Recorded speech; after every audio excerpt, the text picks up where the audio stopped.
comencé a trabajar como limpiadora en la empresa de mi hijo.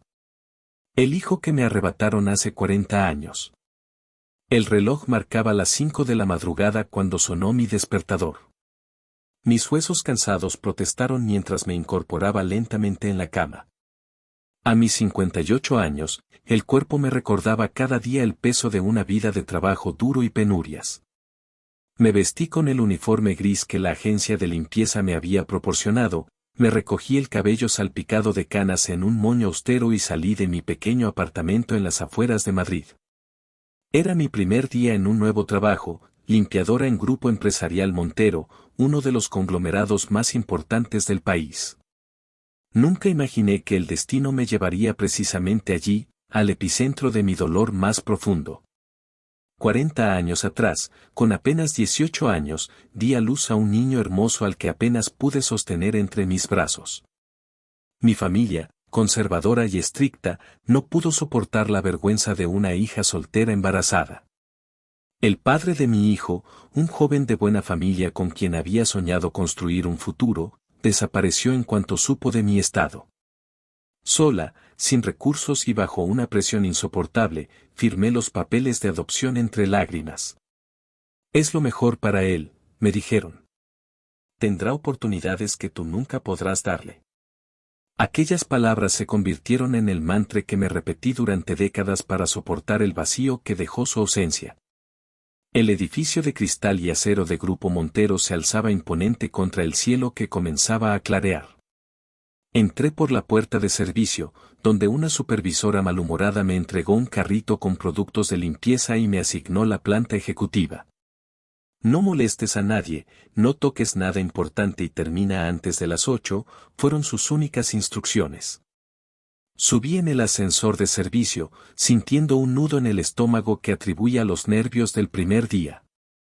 La planta ejecutiva estaba desierta a esa hora. Comencé mi rutina por el pasillo principal, limpiando meticulosamente cada rincón. Cuando llegué a la oficina más grande, la del presidente ejecutivo, me detuve un momento antes de entrar. Una placa dorada en la puerta rezaba, Gabriel Montero, presidente. Respiré hondo y entré. La oficina era espaciosa y elegante, con ventanales que ofrecían una vista panorámica de Madrid. Mientras limpiaba el escritorio de caoba, mis ojos se posaron en una fotografía enmarcada. El corazón me dio un vuelco. Aquel hombre de unos 40 años, con traje impecable y sonrisa confiada, tenía mis ojos. Los mismos ojos que había heredado de mi madre, de un verde inusual con pequeñas motas doradas alrededor de la pupila. Mis manos comenzaron a temblar. Tomé el marco con cuidado, acercándolo a mi rostro para observar mejor. No podía ser coincidencia. Aquel hombre, Gabriel Montero, tenía mi mirada, la forma de mi barbilla, incluso el pequeño lunar junto a la ceja izquierda que yo misma poseía. Era él. Mi hijo. El bebé que me habían arrebatado 40 años atrás. Las piernas me fallaron y tuve que sentarme en la silla ejecutiva. ¿Cómo era posible? Durante años había intentado obtener información sobre su paradero, pero el proceso de adopción había sido cerrado y confidencial. Con el tiempo, el dolor se había convertido en una presencia constante pero sorda, como un ruido de fondo al que te acostumbras. Y ahora, por un giro del destino, me encontraba limpiando la oficina del hombre en que se había convertido mi hijo. El sonido de pasos en el pasillo me sobresaltó. Rápidamente dejé la fotografía en su lugar y fingí limpiar el escritorio. La puerta se abrió y entró un hombre alto, vestido con un traje oscuro impecable.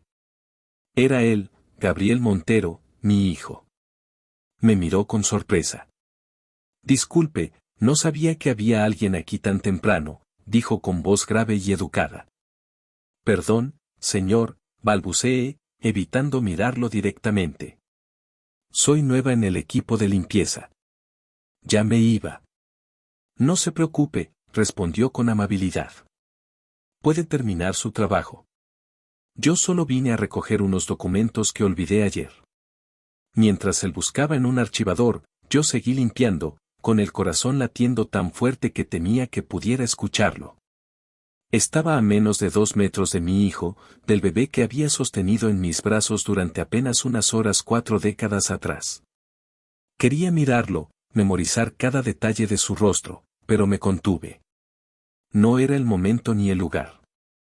¿Lleva mucho tiempo trabajando en limpieza?, preguntó de repente, rompiendo el silencio.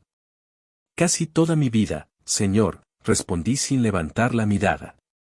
He hecho un poco de todo. Debe ser un trabajo duro, comentó, y percibí genuina empatía en su voz. Mi madre adoptiva siempre me enseñó a valorar el trabajo de todas las personas, especialmente de quienes mantienen funcionando los engranajes invisibles de la sociedad. Su madre adoptiva. Aquellas palabras confirmaron lo que ya sabía. Sentí una punzada de gratitud hacia esa mujer desconocida que había criado a mi hijo con valores. Su madre parece una mujer sabia, logré decir.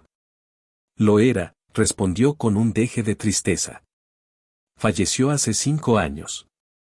Mi padre adoptivo murió cuando yo tenía 20.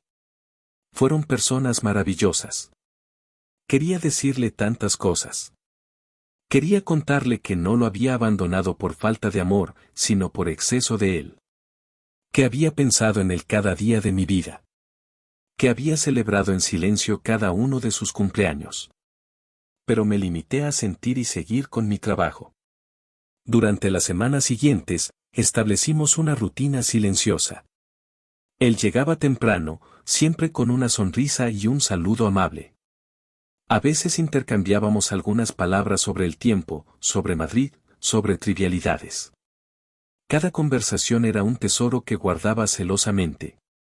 Poco a poco, fui conociendo retazos de su vida a través de nuestras breves charlas y de lo que podía observar en su oficina. Supe que estaba divorciado, que tenía una hija de 12 años que era su adoración, que había estudiado en Estados Unidos, que le apasionaba la música clásica como a mí. Un día, mientras limpiaba su oficina, me atreví a preguntarle por la fotografía de su escritorio. Es de hace unos años, en la inauguración de nuestra sede en Barcelona, explicó. Mi hija dice que debería actualizarla, que ya tengo más canas, añadió con una sonrisa. Tiene sus ojos, comenté, arriesgándome un poco más. Son muy peculiares. Gabriel me miró con curiosidad. Es curioso que lo mencione. Mis padres adoptivos tenían ojos oscuros. Siempre me preguntó de quién heredé este color tan particular. De su madre biológica, supongo, dije, sintiendo que el corazón se me aceleraba. Supongo, respondió pensativo. Nunca la conocí, por supuesto. El proceso de adopción fue cerrado. Mis padres solo me dijeron que era muy joven cuando me tuvo, que estaba sola y que lo hizo por mi bien. Cada palabra era como una aguja en mi corazón. ¿Nunca intentó buscarla?, pregunté, tratando de que mi voz sonara casual. Lo pensé muchas veces, admitió. Pero siempre llegaba a la misma conclusión: si ella hubiera querido encontrarme, habría dejado alguna puerta abierta. Quizás rehizo su vida, formó una familia. No quería irrumpir y causar problemas. Si él supiera. Si supiera las cartas que escribí a la agencia de adopción, las oficinas gubernamentales que visité, los abogados a los que consulté hasta que mis escasos recursos se agotaron. Si supiera que nunca rehice mi vida, que nunca tuve más hijos, que él había sido mi único y eterno amor inconcluso. Un jueves, Gabriel llegó a la oficina visiblemente alterado. Lo noté de inmediato, pues en las semanas que llevaba observándolo había aprendido a leer sus estados de ánimo.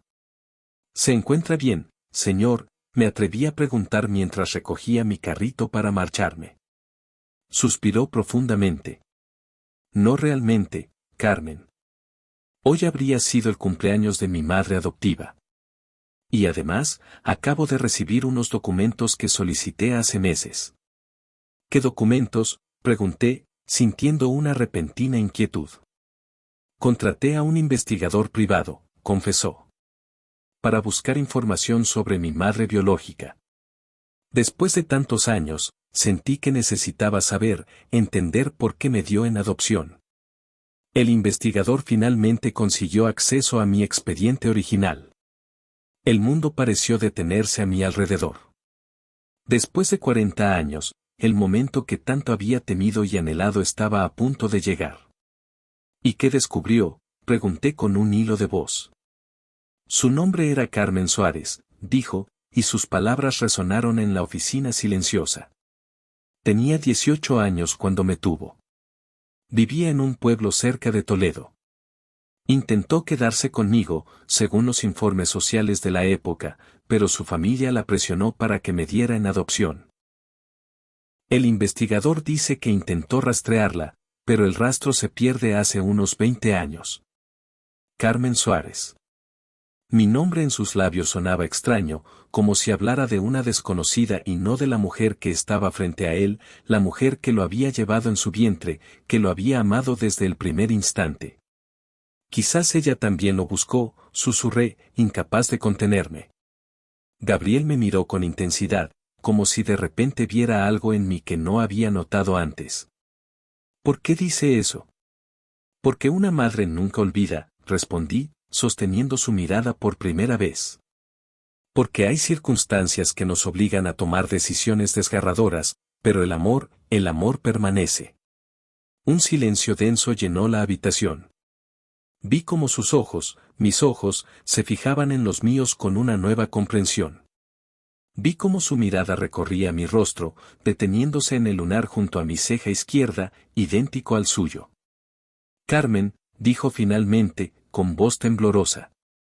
¿Cuál es su apellido? Suárez, respondí, sintiendo que las lágrimas que había contenido durante 40 años finalmente encontraban su cauce. Mi nombre es Carmen Suárez, y hace 40 años di a luz a un niño al que llamé Gabriel, como mi abuelo. Lo vi tambalearse, buscar apoyo en el escritorio. Su rostro reflejaba incredulidad, confusión, una tormenta de emociones que yo misma estaba experimentando. No puede ser, murmuró. Es imposible. ¿Cómo? ¿Por qué? El destino tiene caminos misteriosos, dije simplemente. Nunca dejé de buscarte, Gabriel. Pero las puertas se cerraron una tras otra. Y cuando ya había perdido toda esperanza, la vida me trajo aquí, a limpiar tu oficina, a verte cada mañana sin poder decirte quién era. Se dejó caer en su silla, abrumado. ¿Por qué no dijiste nada desde el principio? Tenía miedo, confesé. Miedo de tu rechazo, de tu odio. Miedo de irrumpir en tu vida perfecta. ¿Qué podía ofrecerte yo, una simple limpiadora, después de tantos años? Mi madre, dijo con voz quebrada. Podrías haberme ofrecido conocer a mi madre. Esas palabras derribaron el último muro que había construido alrededor de mi corazón. Las lágrimas corrían libremente por mi rostro mientras él se levantaba y, con pasos vacilantes, se acercaba a mí. Nos miramos durante lo que pareció una eternidad, reconociéndonos en los rasgos del otro, en los gestos, en esa conexión invisible que ni 40 años de separación habían logrado romper. Y entonces, sin mediar más palabras, me abrazó. Sentí sus brazos fuertes rodearme, su corazón latiendo contra el mío. Era más alto que yo, y tuve que ponerme de puntillas para rodear su cuello. Olía a una colonia cara que no reconocí, pero debajo de ese aroma estaba el olor único de mi hijo, el mismo que había memorizado en las pocas horas que lo tuve conmigo antes de que se lo llevaran. Te encontré, susurré contra su hombro. Después de tanto tiempo, finalmente te encontré. Los días siguientes fueron un torbellino de emociones. Gabriel insistió en que dejara de trabajar como limpiadora. No por vergüenza, me aclaró, sino porque quiero recuperar el tiempo perdido. Quiero conocerte, que conozcas a mi hija, tu nieta. Mi nieta. Aquellas palabras abrieron un nuevo horizonte de posibilidades que nunca había contemplado. Conocí a Lucía, una preadolescente inteligente y sensible que me recordaba a mí misma a su edad. Al principio estaba recelosa, confundida por la repentina aparición de una abuela que no sabía que existía. Pero poco a poco, con paciencia y amor, fuimos construyendo una relación. Gabriel me ayudó a mudarme a un pequeño apartamento cerca de su casa.